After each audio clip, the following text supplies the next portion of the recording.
Welcome to On The Recyard, Women's Prison Podcast, where we are live on the Recyard every Wednesday night. Hey, y'all, it is Wednesday night, and we are On The Recyard, Women's Prison Podcast. I'm Marcy Marie. I'm Tunchi. Tooch, hi. Oh, Are honey. you recuperated? Girl, I'm still. Oh, man. Wait till we tell everybody our updates. And I think I was around so many people and I was in the sun and I was so much stress, and I do it to myself, that I made myself sick the past couple of days. You did make yourself sick. I believe that. We have a good show. We have an interesting show, and I was hesitant to talk about Casey Anthony. I've been avoiding her. I've been avoiding the subject on TikTok, been staying away, but bless her heart, she got herself on social media and everybody's talking about her. So we have some maybe some unpopular opinions about that. I can guarantee it. I can guarantee it because I'm a Casey Anthony stan. I am. Everybody knows it. You're a Casey Anthony's fan? You would call yourself Stan fan. What's a Stan fan? That makes me think of the Stan on Eminem, and that's like a crazy. Yes, like a crazy fan. Yeah. Well, I don't do fandomhood normal anyway.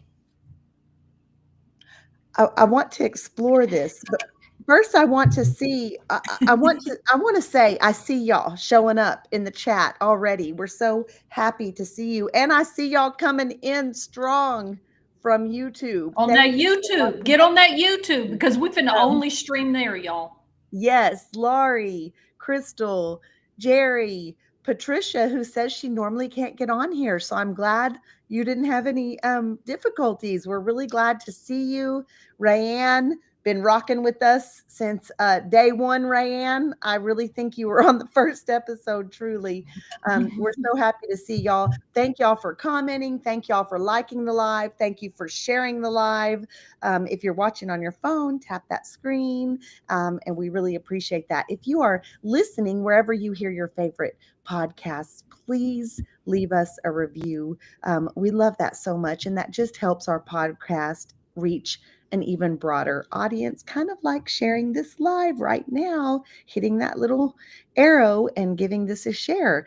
And we will get to our subject of Casey Anthony and the fandom behind it. Before we do that, hey, Tunchi, let's do a week. Okay, Tunch, it's been busy. So what happened last week? Well, y'all, we had a lot going on. Marcy was here. Marcy was here in Austin. We had some Lioness work to do. We had some After Violence Project work to do. We talked to legislators and hit the halls at the Capitol pretty hard with Mandy, and that was a long day talking to people. We hit 30 legislative offices and had discussions in each one. We weren't just dropping off material; we were talking about the material, and we were worn out. Yeah, we were worn out. That was I held your bags and your folders, and you were my assistant. For those of you that might be wondering why, it's because we have to be strategic, and sending the little old lesbian lady into some of those offices in the Capitol building in Texas is not always strategic. So we have to. They left me out in the hall. We just leave her out in the hall. She holds all our bags, and she has the map on her phone so she can direct us to the next office, and that worked out really well. You were my assistant. Yeah. And then we got girls to an Airbnb that didn't have any hot water, and no gas was turned on. So y'all stayed 2 nights at an Airbnb with no hot water. 3. 3, that's right. You stayed 3 nights. Just musty. Yeah. And I took a cold shower, honey. And you know what? Our girls did too. Our team did too. We're out of the penitentiary. We I'm all took cold showers, and 2 of them washed their hair in that cold water. I hate that because it was such a lovely, It was a great spot. yeah. It was a Now, great spot, but we were there for a purpose because Friday we had Parole Advocacy Day at the Capitol. We teamed up with some organizations like Latino Justice, Right Cause Urban Youth Conservation, Texas Defenders, I'm saying it service, wrong, uh-huh. Texas Defender Service. And we hosted a parole advocacy day, and we again talked to legislators about parole reform and the need for parole reform. Texas Prison Alliance was another org that we teamed up with, and they had some folks there that had never been to legislative offices, so that was really incredible. And then, so if that didn't wear us out enough, the Tell very next everybody, day, yeah, yeah. tell everybody what.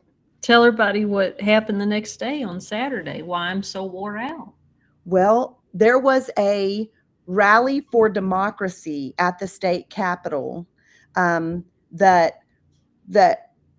introduced our rally. Maybe our rally was to a smaller degree than the one where U.S. Senator Elizabeth Warren spoke at. So that was wild. They literally just went right from their rally into ours. And so Elizabeth had 3,500 people registered for her rally. Some of those folks left right after she spoke. That a lot of them stayed. Oh, I'm so sorry. I meant to mute. I didn't mean to cough in y'all's in the It's mic. fine. You did it in my face Friday, and it's okay. So, no, it was the biggest crowd that any of us ever spoke to, and it was stressful trying to make sure they had all the security, and it was our we had registered for the steps to have the rally, and so essentially they asked, could we share your reservation with you, and so it was technically our event that just got expanded to a couple of hours, and I'd never seen that many people at a rally. I think the next biggest rally I ever saw was one for reproductive justice, but I wasn't in front of a podium and a microphone, and all of our girls were. I thought we did extremely well, and I was very impressed that as many people stayed as they did. It was really touching.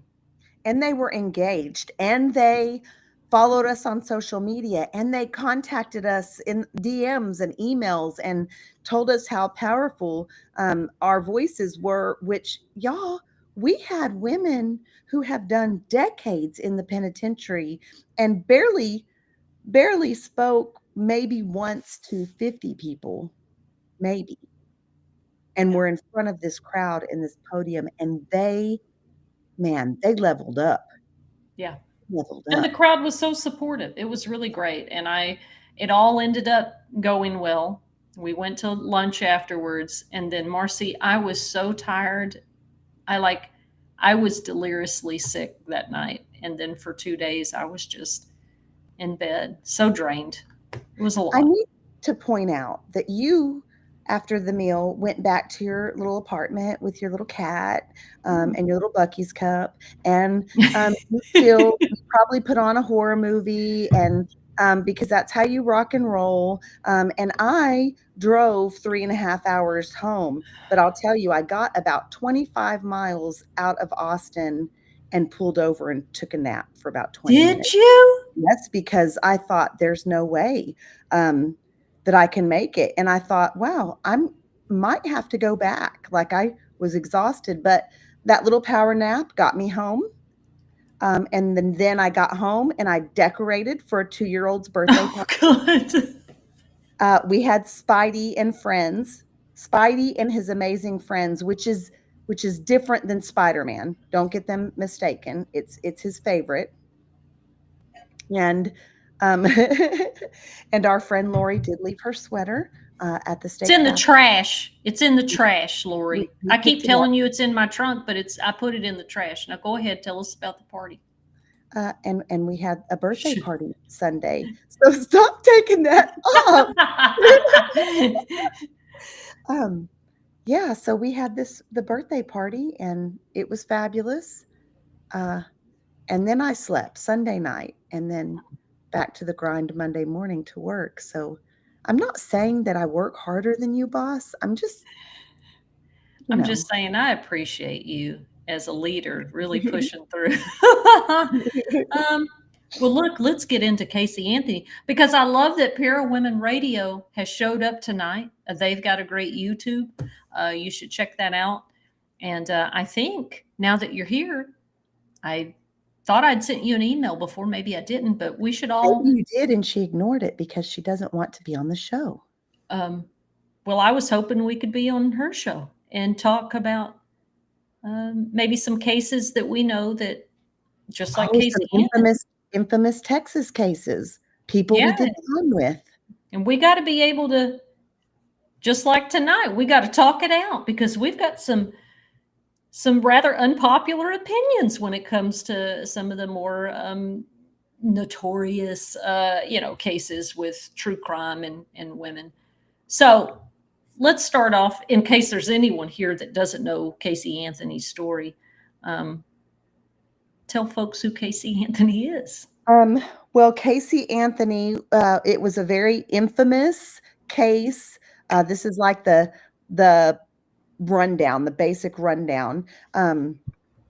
About 20 years ago in Florida, her toddler daughter, please don't let me get this precious baby's name. I believe it's Kaylee. It's been It's a long Kaylee. week. Mhm. Kaylee went missing, and 6 months later, little Kaylee's body was found. Um, I I mean, that was the case. It was infamous. Casey Anthony helped to make it a little bit infamous because there were some contradictions in things that she told the media and the police. And she brought some pretty negative media on herself. Yeah, it was everywhere. That case was everywhere. It was a circus. Y'all know who Nancy Grace is. Lord, I don't want to, get her on her radar of I don't care for the way that she attacks people all the time. But Well, on let's finish by saying, because Vic did say, like, OJ, oh like, yeah, the reference, and this is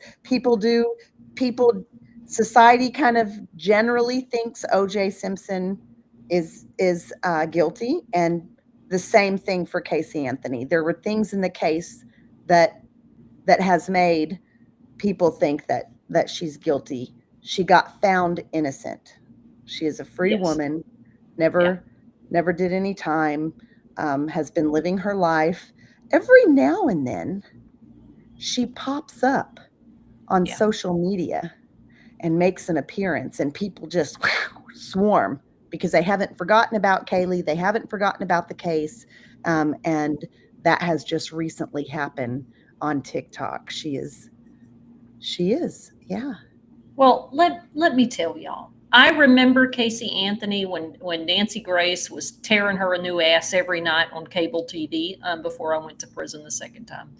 And so I remember being at Mountain View and they had Casey Anthony. She was going on trial. Okay. She was in Florida. She had been in county jail. She had made misleading statements to the police. And there was some questionable behavior after her daughter was missing. She was seen at a club. She got a tattoo that said "Beautiful Life" on it. And I want to so, pause right there. I want to pause right there really, really quickly, because we have talked about on this show how people's reaction to trauma is different. Like, that's not necessarily, just because that's not a societal norm, doesn't necessarily make a person guilty. But when I told my mom what we were talking about tonight, the very first thing she said was, well, yeah, she was out partying at the clubs, and so, I think that definitely feeds into why society has deemed her guilty. Yeah. Yeah. I mean, sure. Right. Like, I mean, we saw that in Melissa Lucio's case where her behavior with the police that day seemed very bizarre in what we deem as acceptable grieving or acceptable behavior from a mother, right? Like the standards or the societal beliefs we have around motherhood. It is against those social norms, those behaviors, right? And, I paid a lot of attention to Casey's case, which was strange to me because it was incarcerated with a lot of women that were totally guilty of, and by their admission, guilty of the very thing that she was on trial for. And they're demonizing her and you're going to prison, you put that hole on death row. And I'm like, well, this seems weird that y'all are calling for that, having, you yourself are incarcerated for this. But I really paid attention to the narrative. I paid attention to the evidence. And the truth of the matter is this: she had a great attorney. She did. And the DA's office decided to try her for capital murder with the evidence they had. And the evidence they had did not match the charges. And the jury was very clear. They said the evidence didn't meet the charge. You do not have evidence for capital murder, which means willful, intentional. You can't meet that. They didn't meet their proof, right? So they were able to show reasonable doubt to capital murder. I think the other charges were first degree and even manslaughter, and the jury was saying, you cannot even tell us how the child died. The coroner said it is undetermined. There's no connection. The only thing that we can prove that she's guilty of is being weird and being trying to mislead the police and obstruction, right? So when you watch the documentary on Peacock that came out last year, you hear her side of why she behaved that way. And I'm going to tell you, it made sense. As a person that has experienced extreme trauma and extreme sexual abuse, it made sense. It made sense. What are your thoughts? I want to know. I told you why I was nervous, because I knew that I was worried that our thoughts weren't the same, because I think that maybe there wasn't enough evidence in the court, but I think there was enough common sense evidence, and in not necessarily like her going to the club, but her, just like Vic pointed out, she didn't report her daughter missing. In fact, until the grandmother noticed, there was no report. A month goes by. I mean, I have a 2-year-old here. I mean, I panic there's times we walk on the house, where's the baby? And we're panicking at that moment. I can't imagine 30 days or one day going by. And so and again, not to compare what I would do compared to someone else, but I mean, your kid goes missing. You call in the troops. Even if I'm scared to call the police for some other reason, I'm calling my mama, calling my brother. We're looking for the baby. So that's us. Yeah. I think for me, what it reminded me of was the way that people in my family would pretend like something didn't happen at the detriment of their own children, right? So what I saw in all the evidence that was presented from the DA and her defense was that no one in her life, up until that moment of disappearance, they were like, she loved that child. Like, she deeply loved it. Like, everybody said what a great mother she was. Like, she was attached to that child. And then suddenly this, right? Like, there's no red flag anywhere. And then suddenly it's as the child never existed.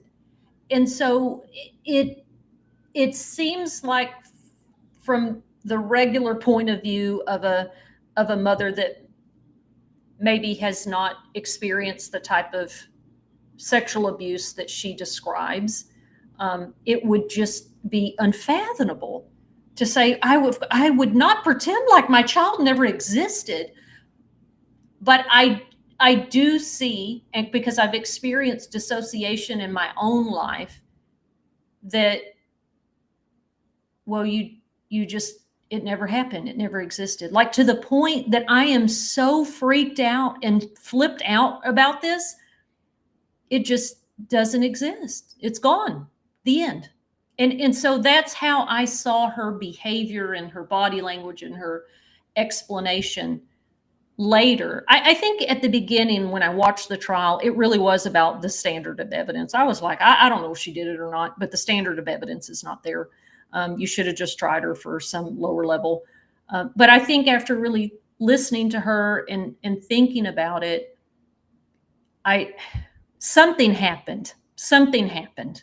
I don't think she intentionally was a part of that. I don't think she was guilty of capital murder the same way I don't think Melissa Lucio's guilty of capital murder. Something bizarre happened, and there was something not right in that home. And that father took a hold of that narrative almost immediately and bullied his own daughter in the media to keep the spotlight off of him. And so I just think it's weird. And this is something we talk about a lot on this show, is a lot of times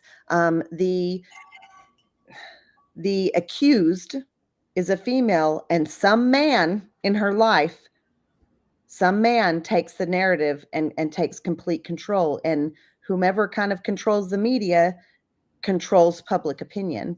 Parawoman Radio says she has some messages in her DMs that, now we don't know how accurate, these are not verified, but that possibly someone who lives in that neighborhood said Kaylee was abused. But you're right, during the trial and while all that was going on, no one was coming forward saying that. Right. Right. I mean, I think the only person that was accusing anybody of abuse was uh, Casey and her team about her father and her brother. And, you know, when you sit and listen to her dad, you go back and you listen and you watch, you're like, something is really bizarre and weird here. And again, we don't know what happened that day. I think there was a lot of sexual abuse and trauma in that home. And no, I don't think anybody intentionally unalived that child. But something happened. I will say, being housed on a maximum security unit for a decade, I lived with a lot of people that had this charge, maybe not to a capital charge behind it, some yes, but lots lesser offenses, but still where a child lost their life. And I will say, there's one that in particular that stands out, one lady, and she absolutely for 100% certain had serious mental health issues. Not made up. I did lots of time with her. You know, it wasn't a show. She wasn't appealing her case, trying to prove something.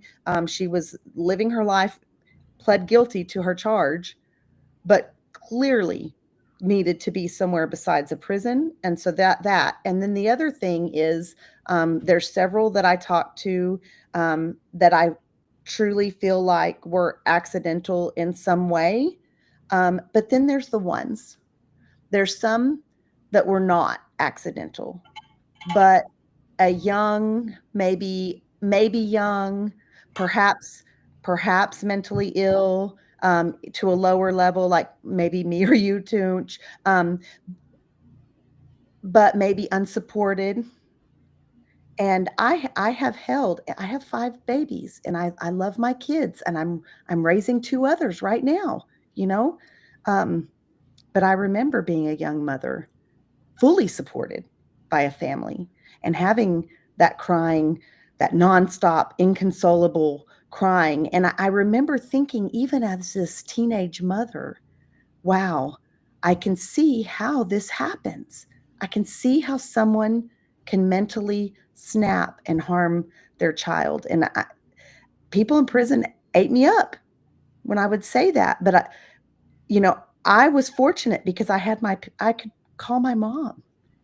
I need a break. I need a breath. Something, but man, what if I hadn't had that support? Or what if I had more severe mental health issues. Um, yeah.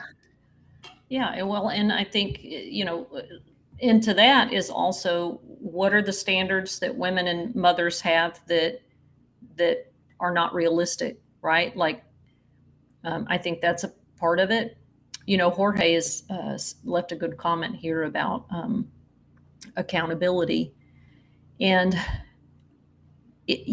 I of course I think there is the part of it that when we have harmed someone, we have to be accountable, and we have to say, you know, hey, I acknowledge what I did was harmful. I regret it. I'm working to make an amends on it.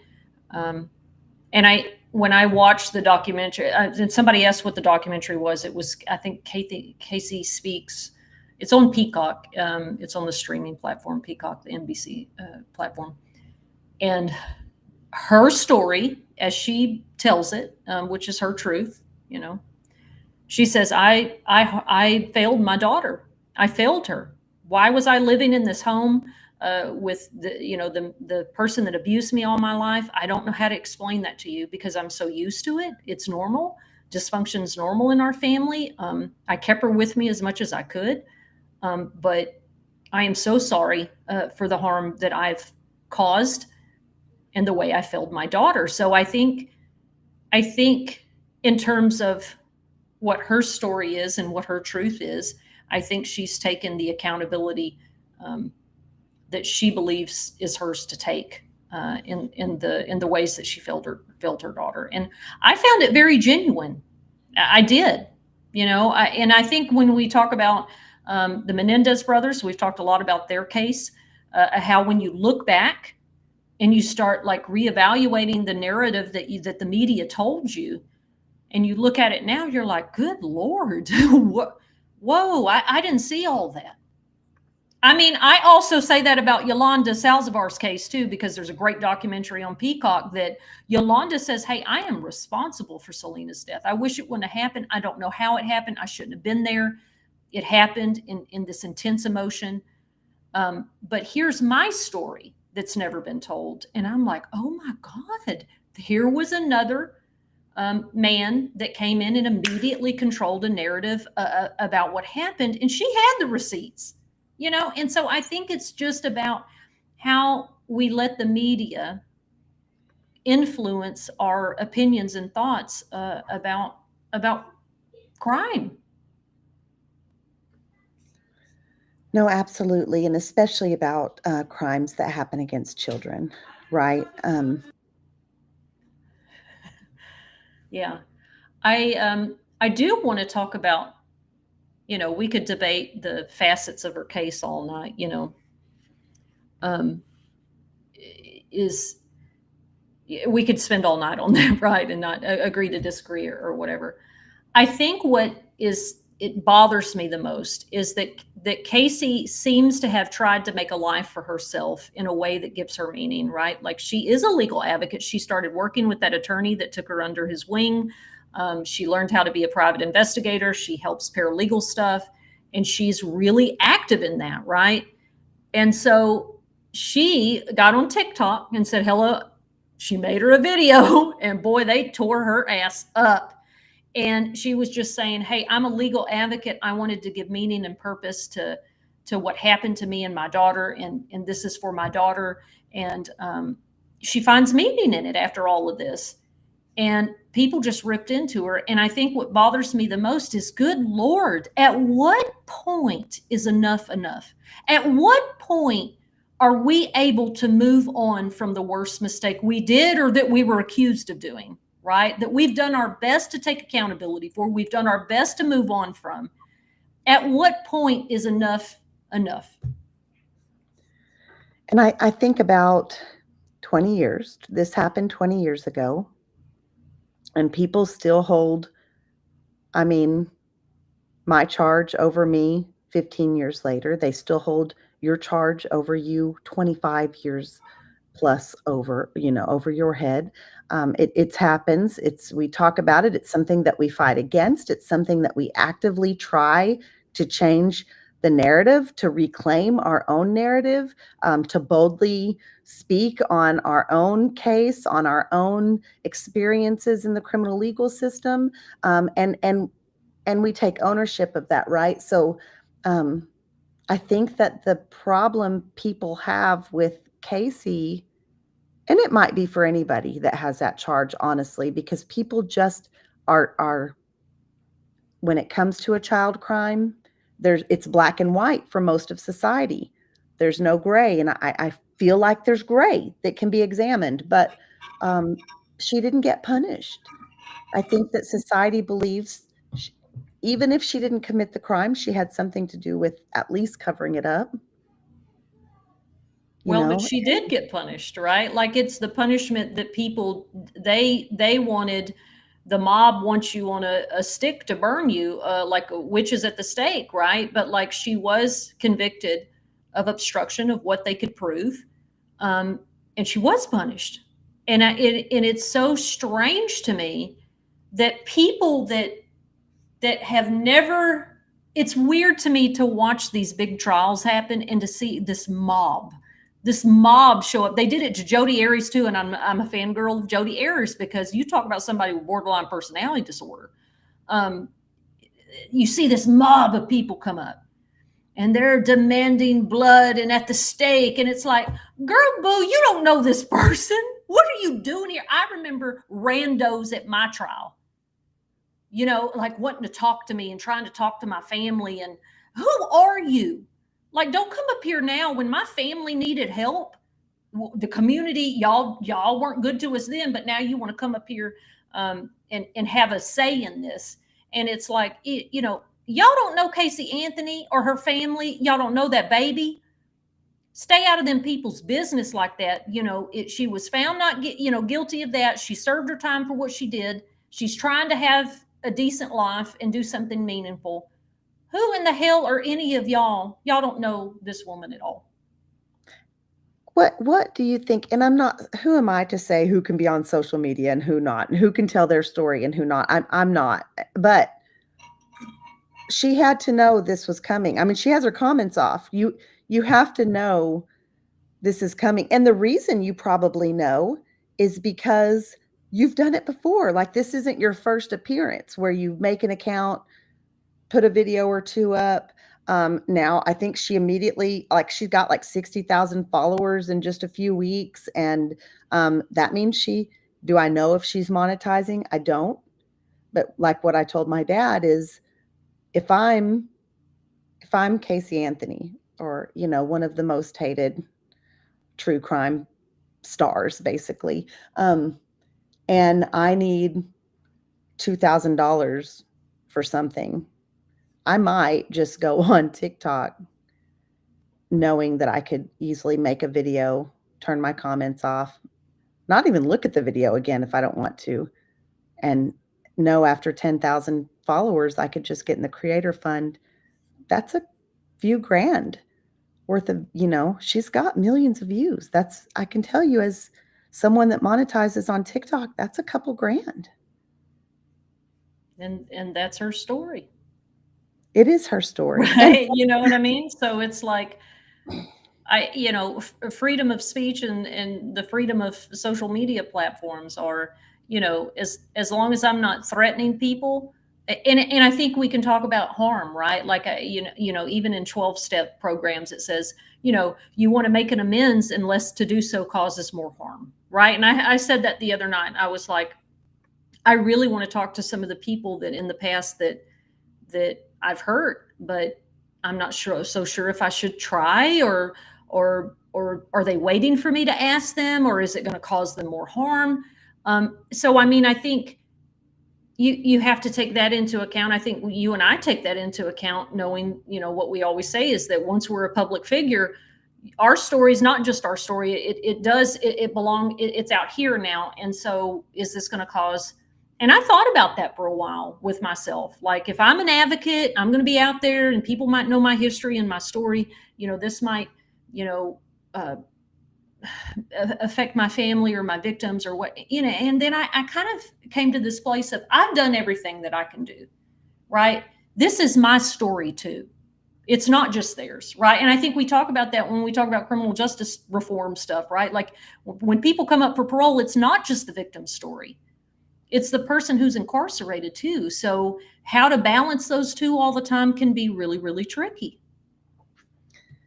Parawoman Radio is saying, why are we accepting Gypsy Rose? I mean, we're watching her show, we're watching her, you know, we're engaging with her on social media, we're hyping her up, and not Casey Anthony. And I want to dive into it because I think it's more than just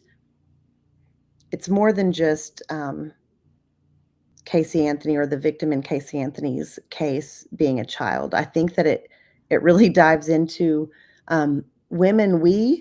If we're victimized as children and act out as children, I think we see Gypsy too so much as a victim. Casey was a victim too, but it not we don't see it as hard as that. Like she was an adult. Like this idea that why didn't you leave? If you were in an abusive situation, why didn't you leave? Well, 70% of women that get murdered by their abuser, it happens when they try to leave. These are statistics. I saw something somewhere that said if 70% of the time that you got, that you had a 70% chance of losing your life every time you drove a car, would you drive? No. If you have a 70% of that's so I think that has something to do with it also. And then, of course, because little Kaylee, she was this precious little toddler, you know? Well, I think it's you start bumping up into this narrative about the perfect victim, right?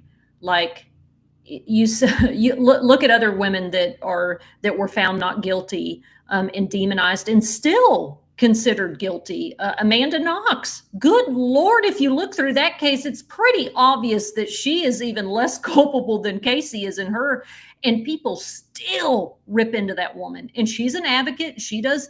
And it's like, well, what is the difference? Right. And I think it is the way that the media paints and controls these narratives. Gypsy was a child, but almost a younger woman, like Casey was. But she was. We also made her an infant. Her mother did, but we did too. And I think we still do. We still kind of treat Gypsy as this infantile, like young woman who is not. She's. Still childlike, like in some ways, where Casey and Amanda, and women like that, oh, they're vixens, right? Like Foxy Noxy, right? Like they are painted as these seductress, evil, empty, siren-like women that are evil. Where Gypsy is just kind of seen still as this very infantile. And those are stories and narratives shaped by what the media told us. I mean, that's how Jodi Arias is painted. And Jodi has a big, vicious crime. But what I know from her story is, girl, you are mentally ill with a lot of feelings going on there, right? And the way that man treated you. But that's not what You the remember when her narrative. Lifetime movie came out? Were you locked Yep. up when it came out? Yep. That was huge. Yeah. All 4 TVs in the day room. Everybody. Were y'all allowed to watch it? What unit were you on? I was on Lane Murray. Oh, I was at Mountain View. Yeah. Well, and Jodi's, in California, again, there was this big mob that would show up to her trial every day, and she was seen as this seductress. And what with people with BPD, that's often a coping mechanism, to be able to try to get someone to love you, essentially. And she snapped, and I think it's these narratives around certain women being these seductress villains, that kind of move your empathy away from maybe their backstories. And of course, in the comments we have, Crystal says, "Well, what about Kaylee? Where is justice for Kaylee?" And on the other end of that scale, we have Jorge. that says, like, Casey didn't get punished by the system that we believe needs to be eradicated because it's based on public shaming, right?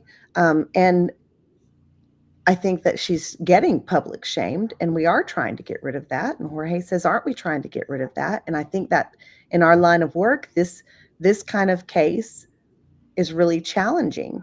And I see content creators and even advocates, even people that speak publicly for prison reform, say things like, accept accept people with certain crimes, accept Right. people with sex crimes, accept people with baby crimes, accept people with kid crimes.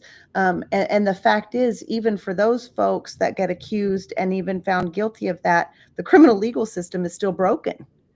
It's still Yeah. not doing what it's supposed to be doing, um, for everyone. And I think it's really hard. We've talked about that. Yeah. Uh, you know, Well, I, I it's. Oh, I'm sorry. I was no, go gonna. ahead. I was gonna say. Oh, well, it's something that me and Jorge have talked a little bit about. Like Yolanda Salazar, like the unpopular opinions here on this podcast is that Yolanda is just like the rest of us. It doesn't matter who she, who was the victim of her crime. It doesn't matter. I hate that it was Selena, and everybody that is a victim of violence is just as important as Selena or Kaylee. So, in my eyes, Jodi Ayers or Casey Anthony or Yolanda Salazar is no different than me, than you, than any of our friends here that have been to prison. So, why are we, as advocates or other formerly incarcerated people, for certain, treating them differently? It is bizarre to me. I'm for you, girl. Like, I want you to be well. I want you to be happy. I want you to be healed. I want you to have um, all the things that you're afforded. Yolanda comes up for parole. That woman has done enough time. I don't care how, and all the people that get. Let me tell you something. If somebody did that to Taylor Swift, I would be devastated. I would be devastated, right? Because of what she means and symbolizes to me. I would be devastated if it was a family member. But I also know that living in a cage in a cement room is not the way to justice, and it's not the way to. You think that this will heal you. You think that you would have closure, and you don't. I think about the people that have hurt me, Marcy, and I'm like, man, and I got BPD, so I can come up with some real severe justice on my own. And then I said, the other day I was thinking about, and I was like, but Jennifer, what would that do? Would you feel any different? And I was like, well, actually, no. There's nothing I can do that would make me feel better other than to go back in time and keep those things from happening. And that's not possible. Lori's talking about Carla Faye Tucker, who that's an infamous case here in Texas. She did get murdered by the state on death row. We have a good friend who was on death row with her, very good friends. So I'll tell you, in county jail, Carla, there's probably several books about her, but there's one that everybody in prison gets, and it's about how she found Jesus, and that's a narrative they really try to push on people to get. I'm just going to say to get people to behave. I'm not going to say I'm against Christianity. I'm just saying in prison, they try to get you into that to behave. And then there's the other book, which is like a true crime book. And so I read both of them. And I first read the Christian-based one written by a Christian author, and was like, man, I love Carla Faye, and I can't believe the state murdered her. And and then I read the other one that really goes into details about her crime. At that time, I thought all of that was very accurate. I don't know if it is now, because now I have lived with people who have books written about them that are like, okay, this happened, but this didn't, and this is not how this happened, and are very blunt and raw with their crime. And so anyway, at that time, I believe it, and I'm like, oh, she's out of there. Like, I didn't understand mental illness at that time. It was my very beginning of my sentence, like not even sentenced yet. And just I let that. And so that is, I don't know, but Lori's just pointing out how many people she helped before. She was not the same person, regardless of how heinous her crime was when she got murdered by the state. She was not that same person. And that it was a very public, everybody knew that. Prison staff, no one wanted to see her executed. Yeah. Well, you hit a great point that I think makes perfect sense, right? Is that we know plenty of people that we read their true crime, we saw their stuff on the news, and we saw their Lifetime movies, and then we know them and we sit with them and we hear their story, we look through their court documents, like we get in it, right? And we're like, oh, none of this was accurate. So I guess for me, when I'm looking at big profile cases, I automatically now am like, I don't believe most of what this sensationalism is, because we just know too many people that there was very little that was true when it came to the sensational stuff about their offenses. But there were some people, we have to admit, there were some people that I don't want to name them here because I still kind of live in fear of them, is that it was accurate. It was accurate. I still don't want them in a cage. And right. I still don't think that that's the right way to serve our community. However, do they need to be separated in another way? Maybe, maybe. But that was, I'm just thinking too off the top of my head in 10 years. And Right. that was compared to the thousands of women who were charged and all of that with heinous crimes, without heinous crimes, all victims of crimes themselves, and I think that that's what yeah. Well, I and love anybody to say, oh, this person's a psychopath, or this person's a narcissist, or antisocial, or sociopath. Please understand, those are all mental illnesses. Straight up, straight up. I have been a person that has been told that you don't have a conscience, you don't have a and soul. I don't have a soul. You don't have a conscience. You don't have a soul, right? And it was a moral failing or a defect. And it took me many years to understand that the behaviors that I was having, that are on that personality disorder spectrum, are rooted in trauma and their mental illness. So even people that are, you know, uh, would be classified as antisocial personality disorder, which is a sociopath. That is 9 times out of 10 rooted in trauma and also a mental illness. Now,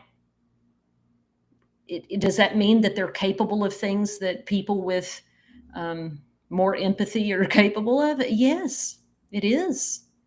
But there's also lots of people that live with psychopathy that are not in prison and jail and who have never murdered people, right? Like, because they've gotten treatment and they've learned coping skills. And so I may not want to get married to them or live with them, right? Because they're mentally, like, their mental illness is not being treated, but it is a mental illness. We have a question about, do you think Casey, because Casey Anthony, she gets on TikTok and talks about being a legal advocate and using her platform in that realm. Do you think Casey should be giving legal advice out? Well, first of all, it's tricky. If you're not an attorney, you can get in trouble for giving legal advice. But hell yeah, like, I would want legal advice from Casey Anthony. Girl, you got found not. What helped? What have you discovered in your experience? What are the things that maybe, as someone who didn't understand what was happening, what were the mistakes you made? And also all the legal cases that she's been working on with this attorney, I'm sure she knows. Like, people come to us for advice about prison. And I think maybe we've had a couple of hecklers on here before, Marcy, that said, how dare y'all? How dare y'all get on here and talk about prison or laugh or give advice or teach people? Like, oh, we're supposed to just be me culpa the rest of my life living in a, a fucking culvert. You know what I mean? So rock it out, Casey. I think it's great. At some point we have to let people live for certain. And I certainly feel that way about me and you and our community, that we do get backlash. I mean, I post a video and 90% of everything is great and 10% is you're just a thief. Why are you on here? I don't think people who have been to prison should be able to be on here, and just randomness, craziness. Um, but at some point, yeah, is society gonna let her? Is she gonna be okay? I mean, I don't think she's gonna stay on TikTok. There was 2 little videos in several weeks. Nothing else has happened. She has her comments off. She's not interacting on other people's posts, and they're coming for her hard. There's video after video after video after video of people just giving her hell.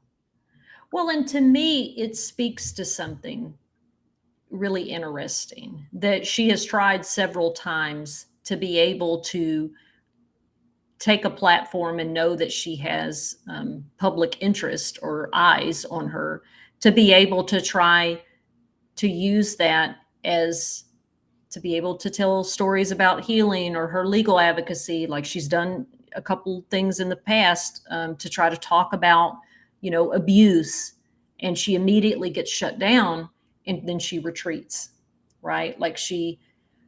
I find that more telling about her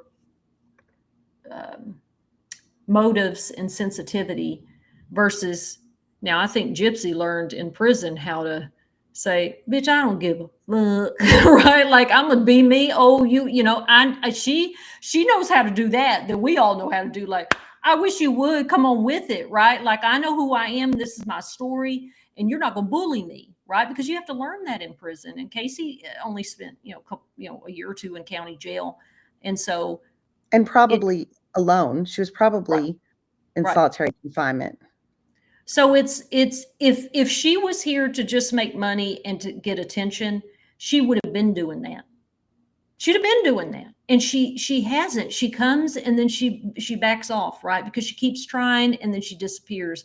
And I just feel like if you were here to make money only, you would be making a whole bunch of videos. You'd be capitalizing on all those views. And it don't matter if they're positive or negative comments, it's still traction. And she could be doing that. And I just have never seen her do that. Fair enough. You're right. If it was just about money, she probably would have had her comments on and let people argue in the comment section. Yeah. And use some of those negative comments to clap back. I don't know. I think she should take Gypsy's lead and just own your story. Like I always say in 8 Mile, when Eminem just takes the reins at the end, right? He's like, I am all that. So what? Well, if she's in a safe place, then tell us what happened to your baby. She did, Marcy. She did. She did. And that people don't believe her. And that's fine. But if people keep asking, you what happened with your charge, and you tell them and they're like, yeah, no, tell us what really happened. You're like, how many times can I tell you what happened? And especially, I think, I have things that are tender to talk about, right? Like I know that I've told you more than, but I would find it really hard to keep trying to tell something like that. And I would tell as much as I could, just as much as I emotionally could. And that's probably not going to satisfy people. You for certain fall in this category that Jason's talking about. He says a few years ago he volunteered at the Plain State Jail, Bridges to Life. It was my first experience at a women's unit. Biggest impression was most every woman I met was a victim of crime first. And most every woman I met on the inside was a victim first. And I think that that speaks volumes to this cycle of violence that our prison system perpetuates. We're first a victim, and then you victimize someone, and then you end up in prison, and you end up victimized again, and then you get out. And at some point you have to heal, or it's just going to keep going and going and going. Yeah. Like Jorge said, guarantee that somebody's first act of violence was not the first time violence has ever happened in their life. You know, I, Amanda can tell her story over and over tirelessly, right? But it wasn't her child's death that she's telling over and over, and I think there is a little bit of a difference when it comes to something, Marcy, if something had happened to one of your kids and you told people what happened, like how would you be able to tell that story over and over the same way that you are able to tell your financial crime story? Right. I mean, fair enough. Fair enough. We have just a few minutes left. Patricia's been in the comments, babe. Okay. I've been ignoring her because we're talking about something else. She's coming at us. She wants to know about Colorado prisons. If we know people she can connect to, she wants to know how that prison system is. Honey, I didn't do time in Colorado, and I don't have a good connection or resource of someone that did for you. And then you're asking about Texas prisons when they'll be air conditioned. I mean, we're fighting for it again. It's legislation time again. There's bills proposed. There's some that have already been referred to committee. We'll be up there testifying, getting our people to write written comment, all of that. I don't know. I don't know if they're going to do it or not. And thank you for watching, and thank you for hanging on while we've been talking about something else. I didn't want you to think that I didn't see your question. And Lori Mellinger says she might know someone. So Patricia, if you go to any of our other social media posts, and if you're on my YouTube, you can go to my link tree and message me. I will give you whatever information Lori might have. Yeah, well, this was a great discussion. I love good talks. I love good discussion about things that we sometimes we all don't agree on, but like I think it's really important to start, like, when is enough enough? Is it just for people we like, or is it for everybody? Is redemption for just a few people, or is it for everybody? I think that's a fair question to ask our audience and ourselves all the time. Yeah, I completely agree. And I think, we say till we're all free. And do we mean all? All? Or do we mean the ones that we like, or the ones that we're just more comfortable talking about? And it kind of boils down to, yeah, that cycle of violence and how it keep going round and round, regardless of your crime. It started somewhere. It most likely didn't just start with you being this healthy, perfectly functional person. This thing right. Yeah. Any final thoughts before I wrap us up, Tooch? Oh, well, I was going to tell Para Women Radio to email us. Girl, email us or comment on our social media, because I don't know if we check our On The Recyard email very often, but you can certainly email us at our other emails. So please do that. We would love to support your show in any way and have these discussions in other platforms. That'd be great. Yeah, absolutely. And thanks for hanging out with us. Everyone who makes our Wednesday nights so special, our favorite night of the week. Thank you for liking, commenting, sharing all of the good things. If you're listening on iHeartRadio or Spotify, Apple Music, please leave us a review.